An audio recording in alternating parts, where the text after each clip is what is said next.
Hey guys, this is Mike Maitland from TEFL Heaven, and I am here with Britney from New York.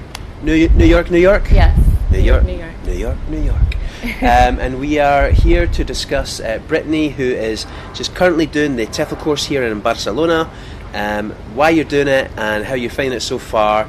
But first of all, let me just ask you, Britney, what do you do in New York? In New York, I teach pre-K in the Bronx, a public school teacher. Okay, awesome. And do you like it? I love it. What do you like about it?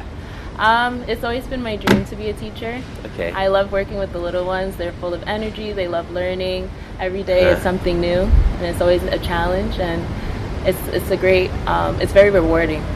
What age range are these kids? They come in around 3 or 4, and they leave 4 to 5. Okay, so they're like really young. Really young, yeah. That must be a lot of fun every day. A lot of fun, a lot of energy, a lot of patience. A lot of craziness. Yeah.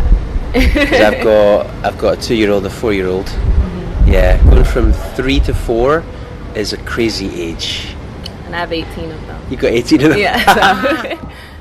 Right, and so you really have a permanent job in New York. Mm-hmm. And so we chatted a little bit before this video, and we know that you are coming here just for the training, right, to get the certificate. So what is your reasons behind that? Well, teaching's always been my passion, and I also love to travel, so I wanted to combine my two passions and get my TEFL license. So with my TEFL license, I'm able to teach English anywhere in the world. So it's a means to an end, kind of, for my dreams. So you're gonna go back to being a public school teacher, right? Right, I'm not leaving that. So I'm planning to use my summer vacations in order to teach English in other countries. Awesome. Yeah. Great plan. Thank you. How's the training going so far?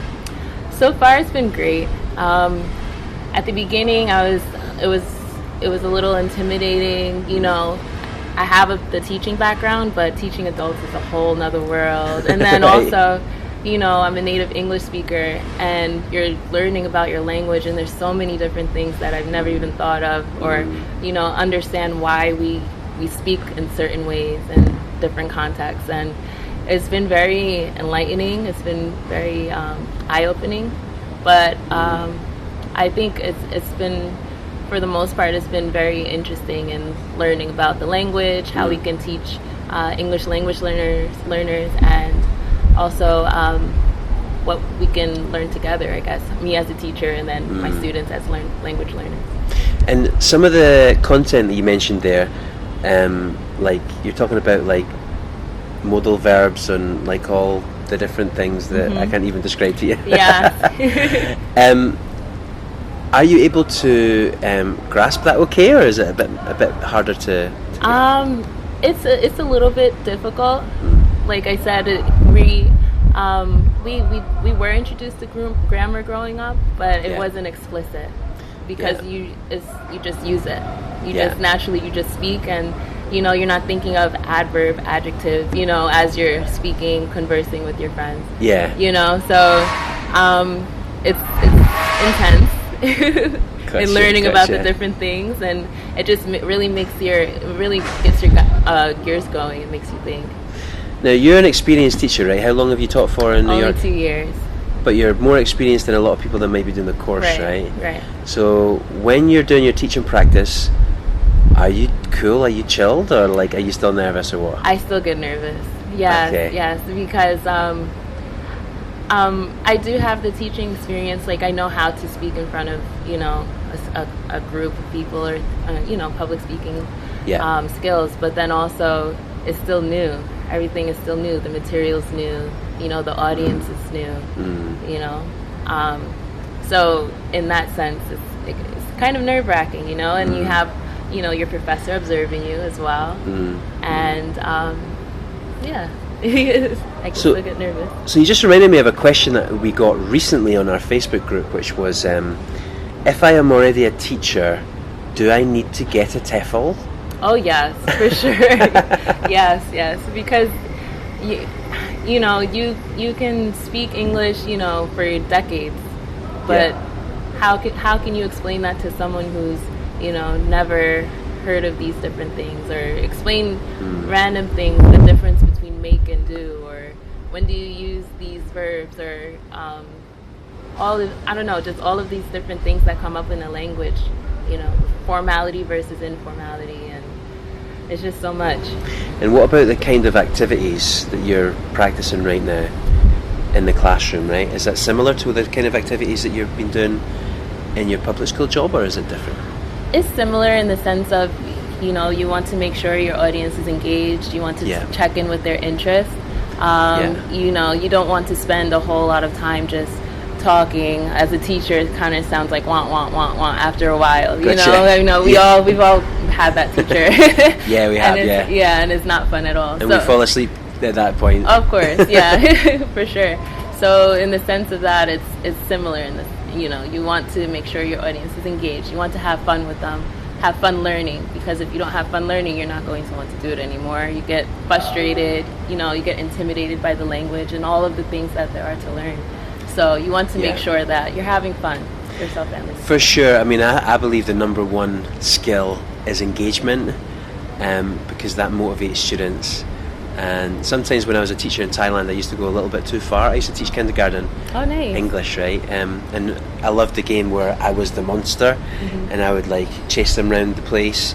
But sometimes I'd get a bit too carried away with the game and forget about the English learning, which was fine because nobody really cared. In the job that I was in, it was kind of a low-level job. But like, how do you make sure that the students are learning at the same time as you're making it engaging? That's a good question for you, actually. Yeah, I like that. Well, you're learning through everyday experiences, right? If you're using the English language, you're learning because you have to think to produce sentences. You have to think to respond to what someone has said. You know, so that's all part of learning process. You know, your production, what you're able to, you know, contribute to the game, or you know, the conversations going on. You know, it may seem simple, it may seem very, you know, not like you're not even thinking about it. But learning is happening.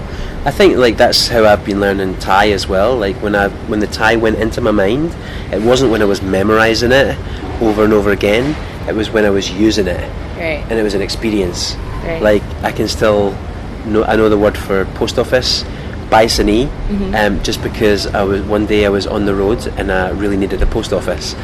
And so I went into my app and I was like, what's post office? Baisani. And I was like, Baisani Utina app, like where's the post office? And like I only used that once, but I remembered it like forever. Whereas like there's other Thai words that I've just been like going over and over and over again. I still can't remember it. Exactly. Right. You can read a map and look at the directions where you need to go. But if you're actually lost in the city and you remember this restaurant and you make a left and you see this, you know, school over here, you're more likely to remember that because it's hands-on, you're going through it. Yeah. Do you think it's something to do with like emotions? Maybe. Because I know I was stressed out at that point. Yeah, so probably. And it's like it solidifies, I don't know. Right. I don't know. So do you like Barcelona?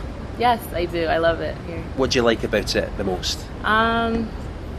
I would say the laid-back atmosphere.